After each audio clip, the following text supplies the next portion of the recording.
Look, I've got the table pulled out. It's a special episode. I'm doing one of those serious sit-down video tutorials. So I want to do a quick tutorial on, I don't know if it's going to be quick or not, but I want to do a quick tutorial on how I edit some of my pictures. If you guys go and take a look at my Instagram feed, most of the pictures are edited in a way that it portrays the elements or the surroundings in my picture.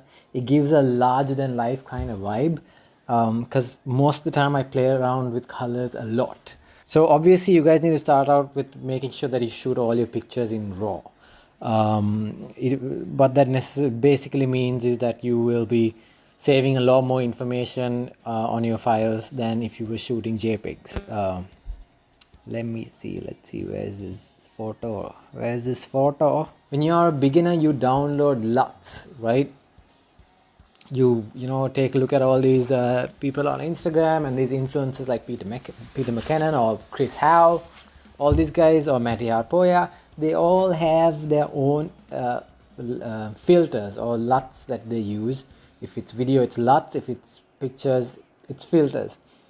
Now, in the beginning, it's okay to use these filters because you don't really understand. But when you're editing pictures, or video for that matter, when you're grading video, what you need to understand is what you're doing is you're manipulating pixels, because a picture is made with a lot of pixels, you know, grouped together. So pixels have two characteristics to it, as per my understanding. So it's brightness and color. Once you understand that, okay, when you're editing a picture, when you're slapping a filter on, you're manipulating these two things in a picture, a light bulb in your head just goes on. It's like, you know, when you're riding a bike for the first time and the very first day you learn to like balance without like training wheels or something like that, you have this feeling that you've suddenly achieved something. That's what I'm talking about when it comes to editing pictures. Once you realize that, okay, you know what, this is what filters are doing, or these are what all these dials, like the exposure dial, the shadows, blacks, once you understand that it's actually like affecting pixels in your picture, your mind just goes so I'll be editing in Lightroom first, or compositing or fixing composition in Lightroom, and then I'll be going to Photoshop to do a lot more layered stuff. So the first thing obviously you want to do is pull your picture.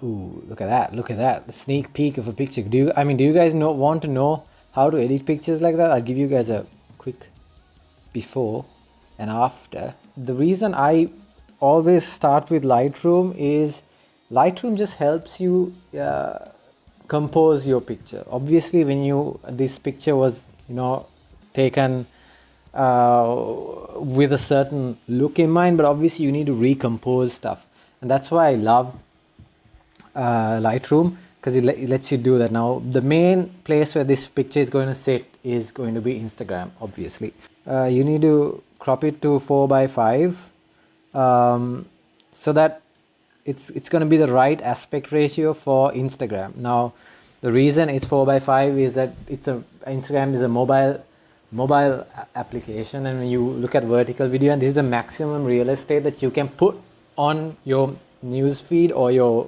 Instagram feed, so that it'll grab a lot of attention, right?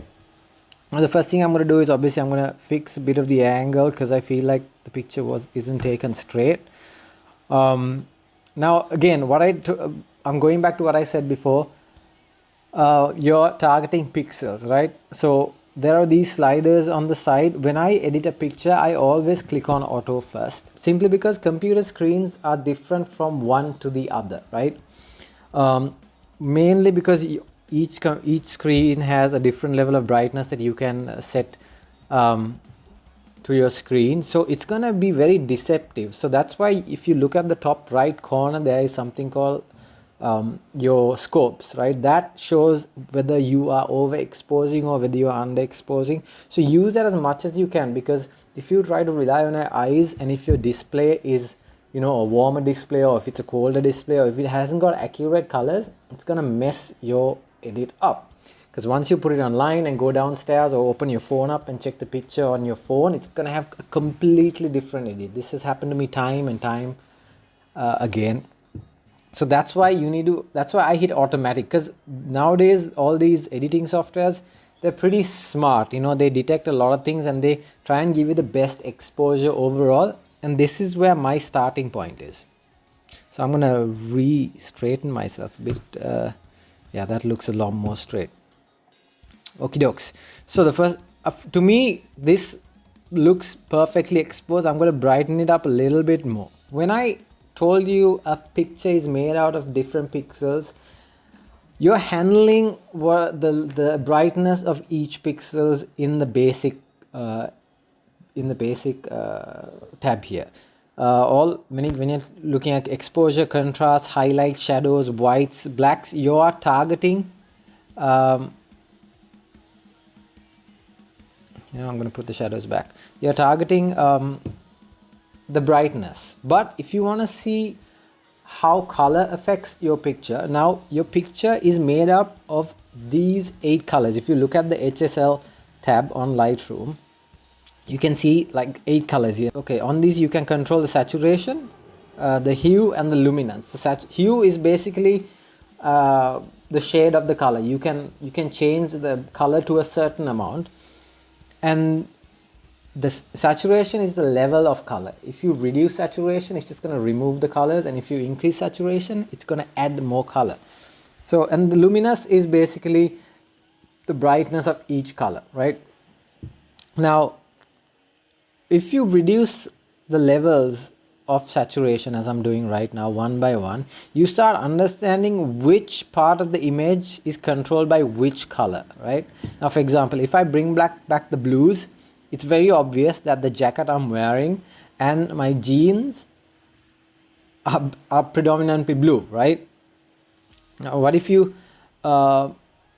bring back the greens, right? Now, you're probably going to think, okay, you know what? Greens means the leaves. Look what happens when you bring back just the greens, right? When you bring back just the greens, it's not all the greenery in the picture that is necessarily green. Sometimes leaves tend to be a little yellow because, you know, dust falls on it, or, you know, they're like brand new leaves, if you can even say that. The leaves haven't matured. Sometimes they are more yellow than they are green. So if you bring back the yellows, then you will start seeing that, you know what, okay, the leaves and the trees and most of the greenery around you is made with a combination of the greens and the yellows, right? Now, the orange and reds are mostly your skin tones. If you bring back the orange, you can see that, okay, it's definitely and the reds as well, those two colors are associated with your skin tones.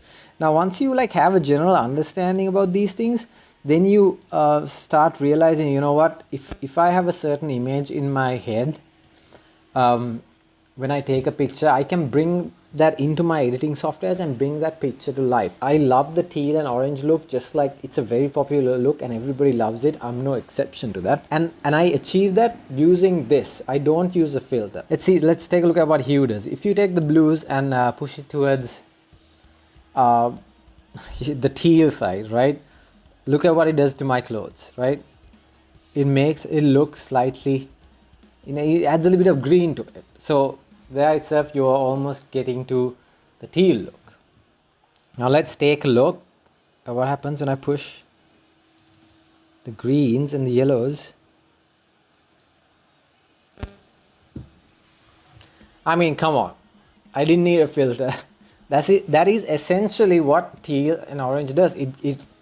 It takes all the colors in your picture and pushes it towards the orange, like the yellows and the orange and the reds. It pushes it towards more orange, and the blues and the greens and all of those colors, it pushes it more towards the teal. So that's how you get the teal and orange look. Now, the reason the teal and the orange looks good is because they're contrasting colors, right?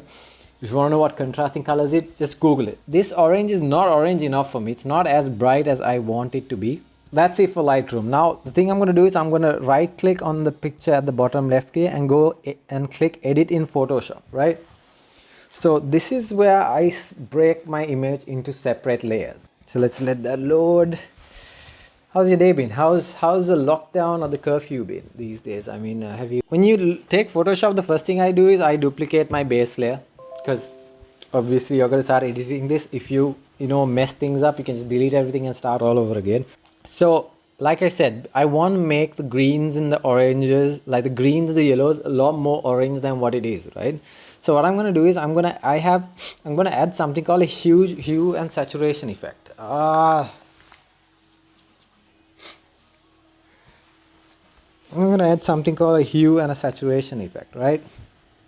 Now I am going to, like, when you click on this hand thing here, you can pick the colors that you want to edit, or you can manually select, but I'd like to select this and just pick these colors here, and okay, it says predominantly it's yellow.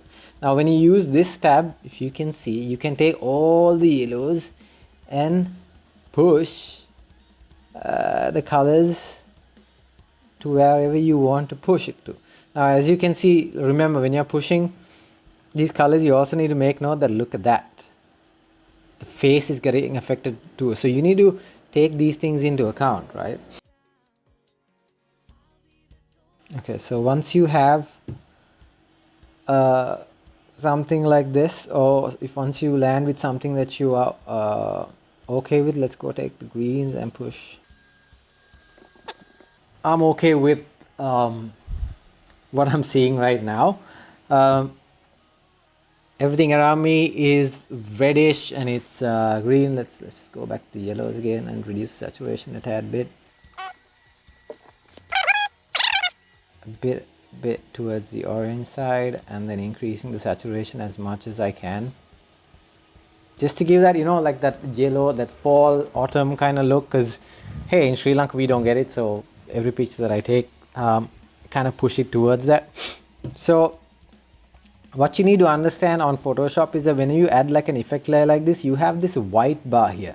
Now that is essentially your masking tool, right? So when the entire thing is white, the effect is applied to the entire space. Now if you take your brush tool, which is B on the keyboard, and it's actually this one here, if you take your brush tool, and if you select the this the white spot or the white square, which is the, and hit Alt or Delete, it makes that black, if you notice, right? Now if I want to bring back the effect on this picture, what I need to do is take the brush tool and select white, right? Now if I hit X, as you can see at the bottom here, it switches between white and black. So you bring the white to the top, and look what happens when you start painting on the picture, right? You need to select the mask tool. See that? So I'm painting in the areas of the picture where I want the effect to take place, right?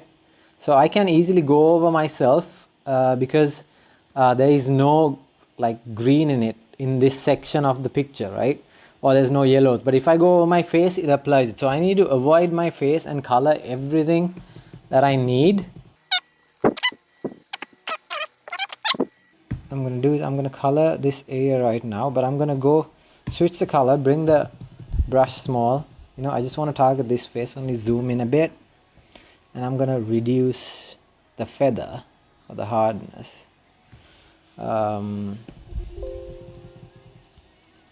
Just color out my face here.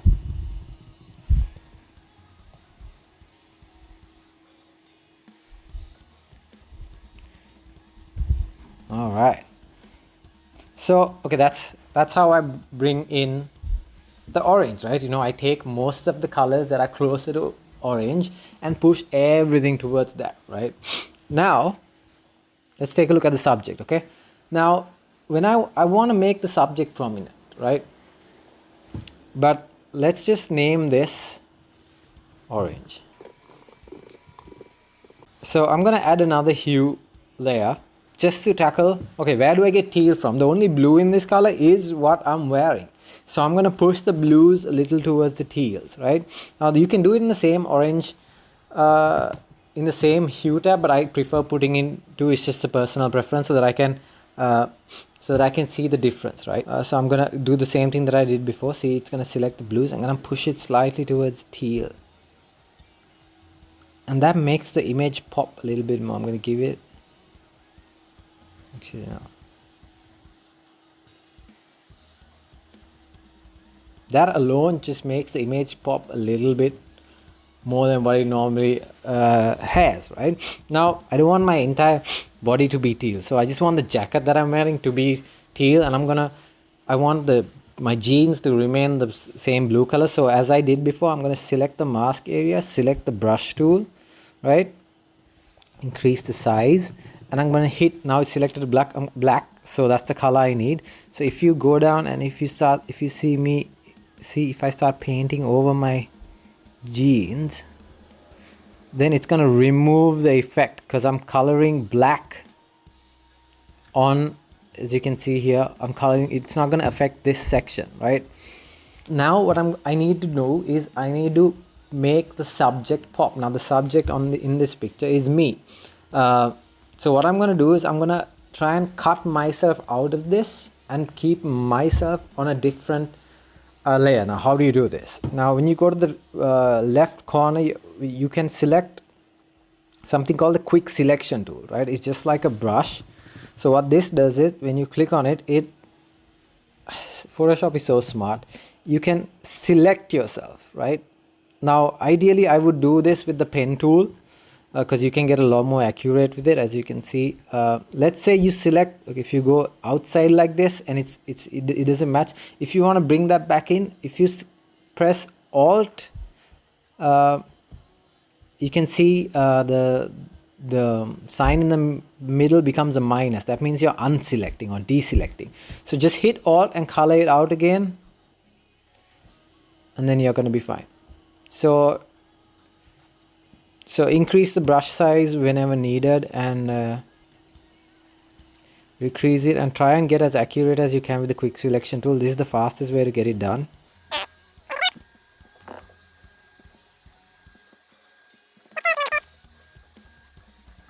Okay, so now that I'm selected, I'm gonna just hit Ctrl J and it creates a new layer with just myself in it. You can zoom in and take a look at it. Now, okay, let me activate everything else. So what I'm gonna do here is I'm gonna go and click on filter and click the camera raw filter, and I'm gonna bring the exposure up just now. If you go overboard on this and if you click OK, you're gonna obviously see that, okay, this is obviously, there's something weird on it, right? So what you want to do is just bring up the exposure a tiny bit. So go back to camera raw filter and bring the exposure up just a little bit. And what I love doing for subjects is I love increasing or reducing the noise on it. It just smoothens out some of the, the textures. And I love adding a little bit of sharpening because, I don't know, it just makes subject pop out a bit. Now, as you can see, it made everything look a little bit better. And that's basically it. That is what I would essentially do. I would first go onto Lightroom, fix my composition. I would, fix the exposure. And once I've done that, I want to manipulate the colors. So for me to manipulate the colors, export that into Photoshop, and then I'm gonna tackle the colors one by one using the hue and saturation effects. I'm gonna mask out certain sections that I don't want to edit, and then I'm gonna split layers. I'm gonna get the subject onto a different layer and the background onto a different layer, edit or increase the brightness slightly of the subject, and that's what I do. I mean, it's very obvious that, okay, you know what, this is not what this picture naturally looks like, but I was going for a larger than life kind of edit here, where I was editing the picture in such a way that you wouldn't normally see this, right? If I'd removed all of this, from going from this to this, let me put all this. If you want to put all of these into like a group, you just hit Ctrl G and it puts it into a group, and then you can see the before and after, right? It makes the picture pop out a bit more. If you really don't like this, or you can always go back and like tone down the effect a bit. Obviously you can go to opacity and reduce the amount of orange. Before you do export it, make sure you go on to edit and go to convert to profile, and make sure you select working RGB, sRGB. That's the format that you need to convert the colors into, because you're putting it online, and on websites they have different color profiles. Sometimes if you notice, when you edit a picture and you post it online, you post it on Instagram, the colors suddenly change or it becomes desaturated. That's because you have left the colors in the wrong color settings. As you can see, this is Profoto RGB.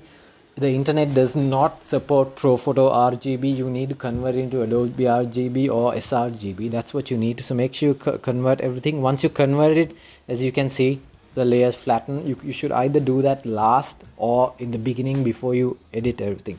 So once you're done with this, just hit Control Shift S and go ahead and select a JPEG and save it as teal. Save it as whatever. Teal and orange. Click on save. You want maximum quality, hit OK, and there you have it.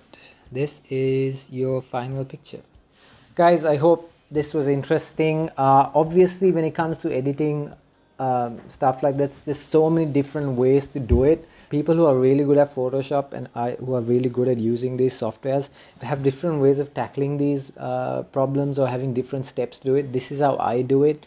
I hope I've given a bit of insight, or I've given a bit of enlightenment for you guys to achieve the look that you want. Filters are good, LUTs are good in the beginning, but once you understand how to manipulate pixels like this, your life is going to be a lot better, and you can immediately just put a picture on Lightroom and go to Photoshop and get the exact look in your head. Like when I'm shooting pictures, most of the time I'm also shooting to edit not only videos but pictures as well. Like when I took this picture, I knew that I need to enclose myself in as much greenery as I can, which is why this picture is taken in this angle, so that I can make myself pop out a lot more if there's just one sort of color in the back. So yeah, you can make your life easier by thinking about stuff like this. Guys, hope you enjoyed this. Definitely, if you're watching this on Facebook, please leave a like, comment on the video, like the page as well, if you can spare the few seconds to do so. If you're watching this on YouTube, subscribe, please share this video with all your friends. And you know what, I'll make more videos like this. If there's anything specifically that you want me to teach you guys based on the stuff that I put out there, just DM me or leave a comment in the comment section and I'll try and get to it. Thanks a lot for watching, guys. I'll see you guys in the next one.